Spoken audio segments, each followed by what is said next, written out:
ये असलियत है 56 इंच की छाती की। कि जितने रिच फेसबुक और ट्विटर पे आने चाहिए किसान मूवमेंट के, वो नहीं आ रहे। हाल फिलहाल के महीनों में सिर्फ भारत ही नहीं बल्कि दुनिया में ट्विटर को लेकर काफी हलचल हम सभी ने देखी है। कभी ट्विटर फाइल्स का खुलासा, कभी ब्लू टिक पर बवाल और कभी ट्विटर में हुई छटनी पर सवाल। एक बार फिर से कुछ ऐसा ही मामला ट्विटर को लेकर सामने आया है जिससे भारत की राजनीति में हलचल तेज हो गई है। दरअसल ट्विटर के पूर्व सीईओ जैक डॉर्सी ने यह दावा किया है कि 2020 में कृषि कानूनों के खिलाफ हुए किसान आंदोलन का प्रचार करने वाले अकाउंट्स को बंद करने का दबाव भारत सरकार की तरफ से ट्विटर पर बनाया गया था। जैक डॉर्सी ने तो ये आरोप तक लगा दिया है कि भारत सरकार ने कहा था कि अगर ऐसा नहीं किया गया तो ट्विटर को भारत में बंद कर दिया जाएगा। India, for example, India is a country that had many requests of us around the farmers' protest, around particular journalists that were critical of the government. We will shut down your offices if you don't follow suit. And this is India, a democratic country. जाहिर सी बात है, इस आरोप के सामने आने के बाद भारत की राजनीति का पारा एक बार फिर से बढ़ गया है। विपक्षी पार्टियों ने सरकार पर आरोप लगाना शुरू कर दिया है, लेकिन सरकार ने भी इस आरोप पर अपनी प्रतिक्रिया दी है और बताया है कि आखिर क्यों ये आरोप गलत है, पूरा मामला क्या है और इस मामले को लेकर किसने अब तक क्या कुछ कहा है, ये आपको इस रिपोर्ट में हम बताते हैं। नमस्कार, मैं हूं आपके साथ मेघना सचदेवा। आप मुझे देख रहे हैं लोकमत हिंदी पर। इस तरह की तमाम देश दुनिया की खबरों के लिए हमारे चैनल को सब्सक्राइब करना ना भूलें, बेल आइकन को भी जरूर दबाएं। दरअसल जैक डॉर्सी ने एक इंटरव्यू दिया था। इंटरव्यू में उन्होंने किसान आंदोलन का जिक्र भी किया और ये कहा कि भारत सरकार की तरफ से इस आंदोलन का प्रचार करने वाले अकाउंट्स को बैन करने का दबाव बनाया गया था। बस इस बात के सामने आने के बाद बवाल मच गया। किसान आंदोलन का मुख्य चेहरा रहे राकेश टिकैत ने भी इस पर अपनी प्रतिक्रिया दी है। चलिए आपको बताते हैं किसने क्या कुछ कहा है। एक YouTube चैनल ब्रेकिंग पॉइंट्स ने ट्विटर के पूर्व सीईओ जैक डॉर्सी का इंटरव्यू किया। इस दौरान उनसे कई सवाल पूछे गए। इन्हीं सवालों में एक था, क्या कभी किसी सरकार की तरफ से उन पर दबाव बनाने की कोशिश की गई? इसके जवाब में डॉर्सी ने कहा, ऐसा कई बार हुआ है। डॉर्सी ने भारत का उदाहरण दिया। डॉर्सी ने कहा, सरकार की तरफ से उनके कर्मचारियों के घरों पर छापेमारी की बात कही गई थी, साथ ही नियमों का पालन नहीं करने पर ऑफिस बंद करने की धमकी दी गई। डॉर्सी ने कहा, यह सब भारत जैसे लोकतांत्रिक देश में हुआ। जिस वक्त डॉर्सी ट्विटर के सीईओ थे, वो भारत दौरे पर भी आए थे। प्रधानमंत्री नरेंद्र मोदी से मुलाकात भी की थी और सोशल मीडिया पर उनके साथ फोटोज भी साझा की थी। लेकिन अब जो किसान आंदोलन को लेकर उन्होंने आरोप लगाए हैं, उस पर तमाम प्रतिक्रियाएं सामने आ रही हैं। राकेश टिकैत, जो कि किसान आंदोलन का सबसे बड़ा चेहरा माने जाते हैं, उनकी प्रतिक्रिया भी सामने आई है। फिलहाल राकेश टिकैत के 8 लाख से ज्यादा फॉलोअर्स ट्विटर पर हैं। राकेश टिकैत ने ये माना है कि हाँ, ऐसा ही कुछ हुआ है जो डॉर्सी ने कहा। राकेश टिकैत ने यह भी कहा है कि मेरी भी रीच कम हुई थी। भाकियू के राष्ट्रीय प्रवक्ता राकेश टिकैत ने कहा कि वो ठीक कह रहे हैं, हमने महसूस किया है। स्थानीय स्तर पर इसे रोकने का प्रयास सरकार द्वारा किया गया। अब ट्विटर के पूर्व मालिक ने साफ कह दिया है। ये हमको जानकारी थी कि जितने रिच फेसबुक और ट्विटर पे आने चाहिए किसान मूवमेंट के, वो नहीं आ रहे। और ये लोकल स्तर पे रोकने की कोशिश करते थे। और जो इसको मालिक था उसने बिल्कुल अब स्पष्ट कहा ही है। लेकिन जो भी ऐप हैं, जो कंपनियां ये चलाते हैं इस तरह की, वे किसी के प्रेशर में नहीं आते। उसने बिल्कुल ठीक कहा, भारत सरकार ने ये एफर्ट्स किए होंगे। जब मामला सामने आया तो सरकार की तरफ से अपना पक्ष भी रखा गया और डॉर्सी के आरोपों को पूरी तरह से खारिज कर दिया गया।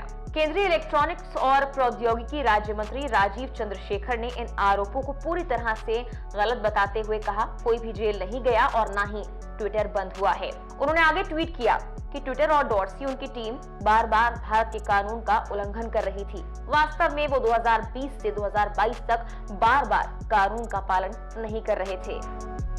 केंद्रीय मंत्री अनुराग ठाकुर की प्रतिक्रिया भी इस मामले पर सामने आई। उन्होंने कहा कि डॉर्सी के आरोप कोरा झूठ है।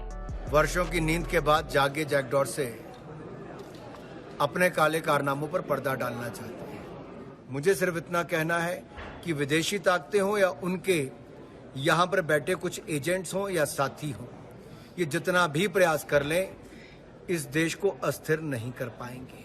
इनके प्रयास जितने भी जारी हों, ये देश के खिलाफ ऐसे प्रयास करते हैं कि ये कभी मंजूर नहीं। पूर्व आईटी मंत्री रविशंकर प्रसाद ने कहा, ट्विटर ने भारतीय कानूनों का पालन नहीं किया। उन्होंने कहा कि ये स्पष्ट है कि भारत में सभी सोशल मीडिया प्लेटफॉर्म का सम्मान किया जाता है, लेकिन उन्हें देश के कानून का पालन करना होगा। ये ट्विटर के लोग वही थे जो अमेरिकन कांग्रेस में पेश होंगे, ब्रिटिश संसद में पेश होंगे, लेकिन भारत की संसदीय कमेटी में नहीं पेश होंगे। तो ये न भारत का संविधान उस समय मानते थे, न भारत का कानून मानते थे। और सबसे बड़ी बात है कि हम लोगों ने कहा था कि आप अपने अकाउंट को वेरीफाई करिए। कई बार अनवेरीफाइड अकाउंट से पाकिस्तान से ट्वीट होता था जो आतंकवादियों के समर्थन में होता था। तो ये सब काम नहीं किया और ट्विटर में जैक डॉर्सी ने क्या किया, अब सब चीजें सामने आ रही हैं। एक बात साफ है, भारत में सारे सोशल मीडिया का पूरा सम्मान है। भारत एक लोकतंत्र है, लेकिन भारत का संविधान, भारत का कानून मानना पड़ेगा। राकेश टिकैत ने जहां डोरसी के बयान का समर्थन किया है, सरकार ने आरोपों को खारिज कर दिया है, लेकिन विपक्षी पार्टियां अब इस मुद्दे पर सरकार को घेरना शुरू कर चुकी हैं। संजय राउत ने इसको लेकर बयान दिया कि देश का लोकतंत्र खतरे में है। उद्धव ठाकरे गुट के नेता और सांसद संजय राउत ने कहा कि देश की स्वतंत्रता खतरे में है। राज्यसभा सांसद कपिल सिब्बल ने डोरसी के दावे का समर्थन किया और कहा कि उन्हें पूर्व ट्विटर सीईओ के झूठ बोलने का कोई कारण नहीं दिखता। वहीं कांग्रेस नेता सुप्रिया सुनेत की प्रतिक्रिया भी सामने आई। उन्होंने सरकार को जमकर घेरा और कहा कि देश में लोकतंत्र की हत्या कर दी गई है। लेकिन ट्विटर का एक फाउंडिंग सीईओ, फॉरवर्ड सीईओ अगर ये कह रहा है कि सरकार ने इस कदर दबाव बनाया था कि अगर किसानों को दिखाया गया तो आपके घरों पर छापे पड़ेंगे, ये असलियत है 56 इंच की छाती की। लेकिन ये जो तथ्य सामने आ रहे हैं ये वाकई में भयावह हैं, ये डरावने हैं और ये दिखाते हैं कि किस तरह से लोकतंत्र में हर उस आवाज का दमन किया जाएगा जो थोड़ी सी, जरा सी भी हिम्मत दिखाएगा। अब इस पूरे मामले को लेकर एक गौर करने वाली बात यह है कि राहुल गांधी का नाम भी साथ आ रहा है। ऐसा क्यों? आखिर ट्विटर के पूर्व सीईओ के दावों से राहुल गांधी का क्या लेना देना है, वो भी आपको हम बताते हैं। दरअसल कुछ वक्त पहले ऐसा हुआ था कि राहुल गांधी के ट्विटर फॉलोअर्स की संख्या लगातार घटने लगी थी। इस मामले में उन्होंने ट्विटर के सीईओ पराग अग्रवाल को पत्र भी लिखा था। हालांकि बाद में ट्विटर की तरफ से कहा गया था कि ये सामान्य है, किसी के भी फॉलोअर्स घट या बढ़ सकते हैं। पूरा मामला क्या है ये भी आपको बताते हैं। कांग्रेस नेता राहुल गांधी ने जनवरी 2022 में कहा था कि ट्विटर पर उनके फॉलोअर्स की संख्या लगातार घट रही है। इसके बाद पराग अग्रवाल को चिट्ठी लिखी गई थी। दावा किया गया था कि मई 2021 में उनके 6,40,000 फॉलोअर्स बढ़े, लेकिन अगस्त 2021 से उनके दावे के मुताबिक नए फॉलोअर्स की संख्या लगभग 0 रही। बाद में ट्विटर ने भी जवाब दिया और बताया कि फॉलोअर्स की संख्या घटती बढ़ती रहती है। फॉलोअर्स की संख्या सटीक है और किसी भी तरह की गड़बड़ी के लिए ट्विटर की 0 टॉलरेंस की नीति है।